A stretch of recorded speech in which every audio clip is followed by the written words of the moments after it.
Mais ce soir, le musée national abrite depuis ce vendredi la caravane Al-Fadi pour la paix, initiée par le célèbre créateur de mode Al-Fadi. Cet événement de 2 jours entremêle la mode, la créativité et le dialogue des cultures pour promouvoir la paix et le vivre ensemble au sein de la Fédération des États du Sahel.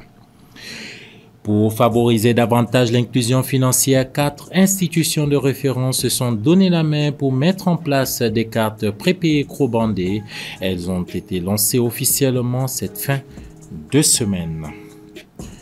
Opposés aux Lions du Sénégal, les Aigles du Mali se sont inclinés cet après-midi à l'Afro-Basket pour leur 3e match dans cette compétition. Les détails en fin d'édition. Madame, Monsieur, bonsoir. La caravane Al-Fadi pour la paix se tient au Musée national depuis ce vendredi. Placée sous le signe de la créativité et du dialogue culturel, l'initiative du célèbre créateur de mode Al-Fadi vise à promouvoir la paix, la cohésion sociale et la stabilité au sein de l'espace AES à travers l'art africain. Reportage de Fatmata Wassiou et Assetou Boiré. Le Musée national de Bamako a accueilli la caravane Al-Fadi pour la paix les 15 et 16 août 2025, placée sous la présidence du ministre de l'Artisanat, de la Culture, de l'Industrie hôtelière et du Tourisme. Avec l'appui du ministère des Affaires étrangères, cette initiative a mis en valeur l'art, le savoir-faire et le talent malien.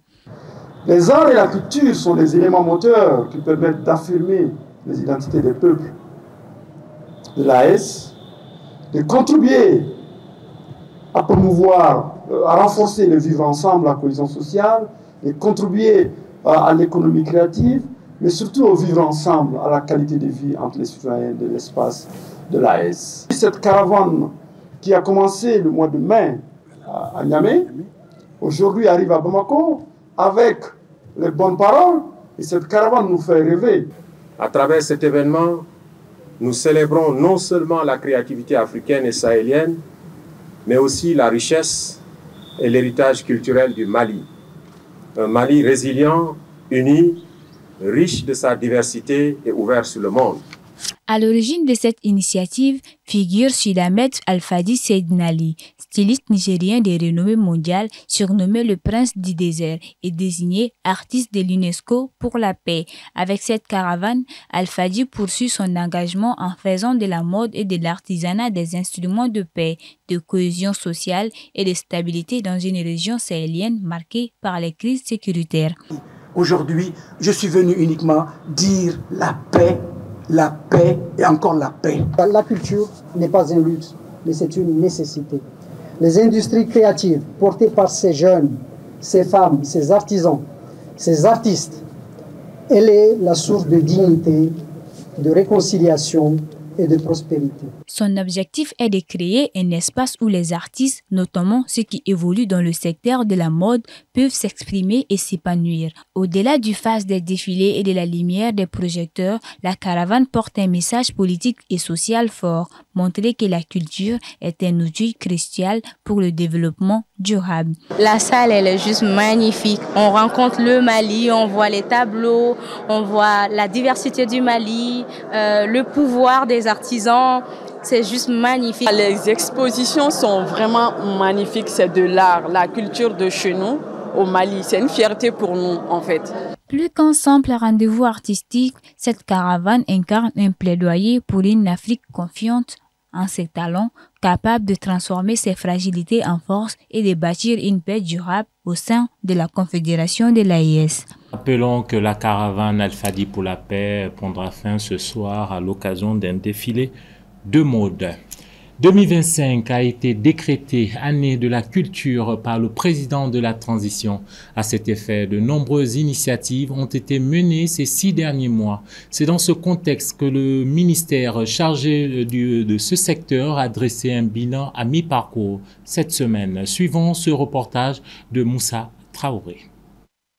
Devant la presse ce samedi, le ministre de la Culture a présenté les résultats obtenus à travers le programme Culture Mali 2025. Selon les responsables, ce premier semestre a été marqué par la mise en œuvre de plusieurs initiatives, notamment le programme Faso Sifinso. Le programme Faso Sifinso, qui est un programme très large, qui concerne la structuration de l'enfant, de la conception du nouveau individu malien, et qui travaille d'abord qui conçoit des produits d'outils d'art social, à travers le théâtre, la musique et les contes. Il essaie de façonner les enfants à travers des valeurs comme dans le passé, parce que ce programme de l'année de la culture s'inspire beaucoup de nos traditions. Donc nous avons revisité un peu comment l'éducation, la structuration se faisait dans le passé, dans nos traditions. Bien sûr, c'était les contes et les légendes et la musique et le théâtre qui aidaient beaucoup.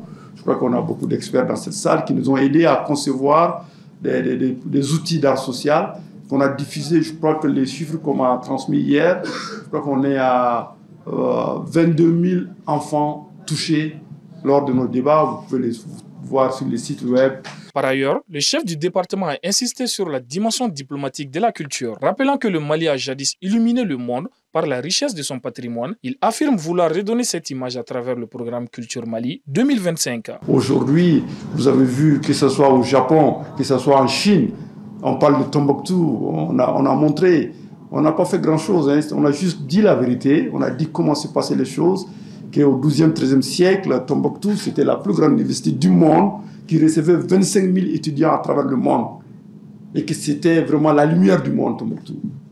Vous voyez, donc on a fait que partager cette vérité avec le monde entier pour dire que le Mali a illuminé le monde dans le passé. Et il peut le faire encore. Cette rencontre avec la presse a enfin été l'occasion pour les autorités de réaffirmer leur engagement à poursuivre les actions durant le second semestre afin de faire de l'année de la culture une véritable réussite nationale.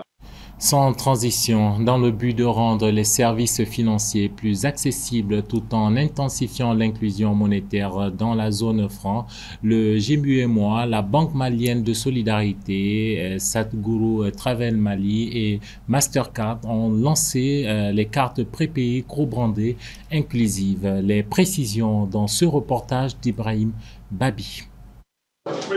Les voilà, comme deux bébés présentés à la presse lors d'un baptême. Ce vendredi 15 août marque un tournant dans l'écosystème financier malien.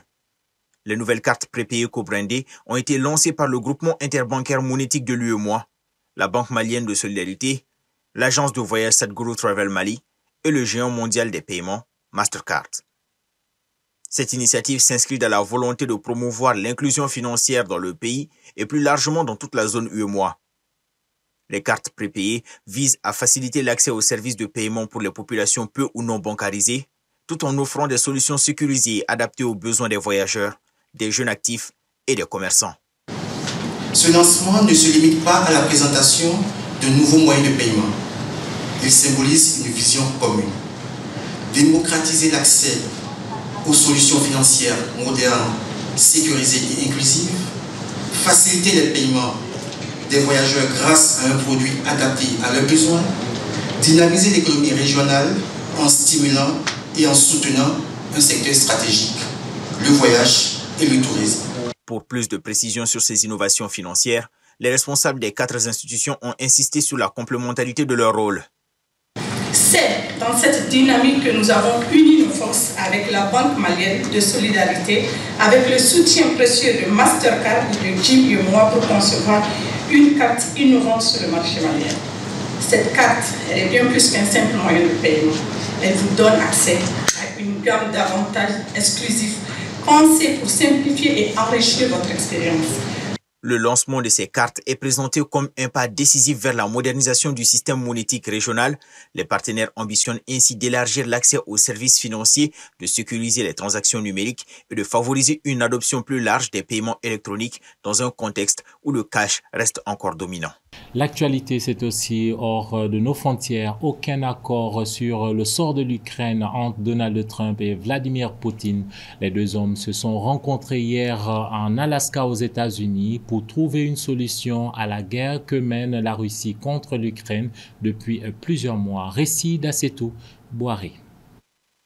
La rencontre tant attendue entre Trump et Poutine s'est tenue vendredi 15 août à Anchorage, en Alaska, aux États-Unis. Après 3 heures de rencontre avec son homologue russe, Donald Trump a évoqué des progrès mais pas d'accord de paix pour l'Ukraine pour le moment. Thank you very much, Mr. President. That was very profound. And I will say that I believe we had a very productive meeting. There were many, many points that we agreed on, most of them, I would say, a couple of big ones that we haven't quite gotten there, but we've made some headway. À ses côtés, Vladimir Poutine, le président russe, qui dit espérer que l'attente conclue avec Trump, selon lui, permettra d'ouvrir la voie à la paix en Ukraine. Хочется надеяться, что достигнутое нами понимание позволит приблизиться к той цели и откроет дорогу к миру на Украине. Мы рассчитываем, что в Киеве и европейских столицах воспримут все это в конструктивном ключе и не станут чинить никаких препятствий. Не будут предпринимать попыток за счет провокаций или закулисных интриг сорвать намечающийся прогресс. Bien que le sommet n'ait pas permis d'aboutir à des progrès tangibles vers la paix en Ukraine, il a consolidé le rapprochement entre les États-Unis et la Russie. Les images des deux chefs d'État se serrant la main à maintes reprises, en souriant, ont circulé sur les réseaux sociaux.